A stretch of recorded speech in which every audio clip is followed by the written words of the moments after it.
This is the Tree Book by Julia Rogers.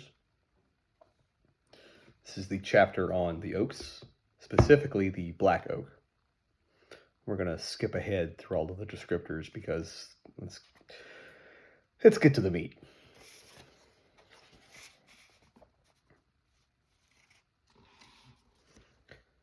Since early spring, I have been watching life kindle and glow in the top of a grim, old black oak.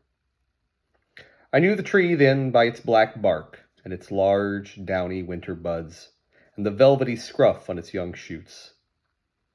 Still another sign, constant the year round, proclaimed this tree a black oak beyond question. See, under the rough outer bark is an orange-yellow inner layer, easily reached by a little digging in one of the furrows. No other oak need be confused with this species if the observer carries a pocket knife. This tree, though it was late March, was still holding some of its old leaves. On twigs destitute of leaves, I found a leaf stem, here and there frayed into many threads, showing how tough its fibers are. My black oak leans up against a bluff and thrusts its giant arms out over the wide roadway. One-sided, as the situation compelled it to grow, it is yet a majestic tree, framed in the prodigality of nature. From the path below, I can just touch its lower limb with the 10-foot pruning shears, but by climbing the bluff, I walk right into the treetop. Here I go to see things happen in the spring days. The buds open, and the shoots set with leaves push rapidly out. The whole treetop flushes crimson in the morning sunshine, and there is a pale moonbeam's light gleaming through it. Can it be dewdrops pearling the young leaves? I ask the question, and the tree answers it as soon as I get near enough to examine a spray. The red glow is from crinkling, half-awake baby leaves, and the brilliance is softened by a silky covering of white hairs. This is especially thick on the underside, but the silvery mist over the treetop lasts only a day, or until the leaves are grown large and self-reliant enough to get on without such protection. Then the fuzz is suddenly shed from the upper sides of the leaves, but the under surfaces are more or less coated throughout the summer with a dull, scruffy down. The coarseness of the leaves is one trait that distinguishes the species from the red and scarlet oaks, whose leaves it often imitates in form. Crumple a leaf in each of your hands, the red oak is indeterminate between the leathery, harsh texture of the black and the thinness and delicacy of the scarlet.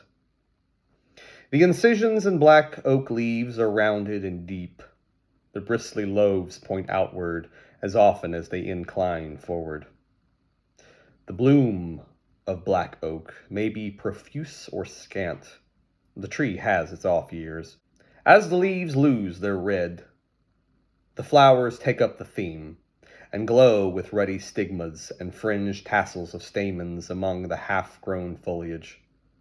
The lustiest shoots set acorns, sometimes a pair under each leaf, while the new ones are swelling and forming their little basal cups. On twigs a year older, ambitious acorns of larger growth are hurrying through their second summer to be ready to fall in October. This species is a type of black or biennial fruited oaks, the large group of which takes 2 years to ripen an acorn. As a rule, these trees always show half-formed acorns on their terminal twigs in the winter. The white or annual fruited oaks never carry any over. They ripen their fruits and cast them in the autumn. Black oaks have bristly, pointed leaves. White oaks have only curved lines on their leaf margins. These facts are well worth remembering. Most people know an oak just by the looks of it.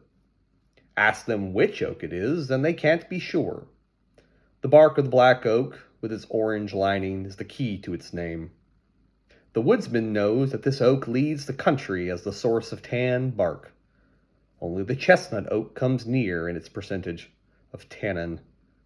Besides tannin, there is in the inner bark the yellow dye stuff called quercion, which before the discovery of aniline dyes was largely used in the printing of calicos. The yellow bark was dried, then ground, and the powdery citron yellow coloring matter sifted out of it. Besides the yellow tints and shades it gave, with the addition of salts of iron, various shades of gray, brown, and drab. Black oaks would doubtless be planted oftener for shade and ornament, but that there are so many other beautiful oaks to choose from. In the wild, they are noble ornaments to the natural landscape. For my giant black oak on the hillside, I have developed a kind of personal regard that surprises me. It is the result of getting acquainted with the tree at its successive seasons of the year. It has taken on individuality. It ought to have a personal name, not merely its tribal cognomen.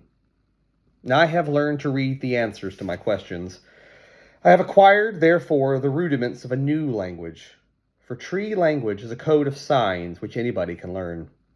It is astonishing how much of interesting personal and family history a tree will freely give in 1 year of friendly intercourse.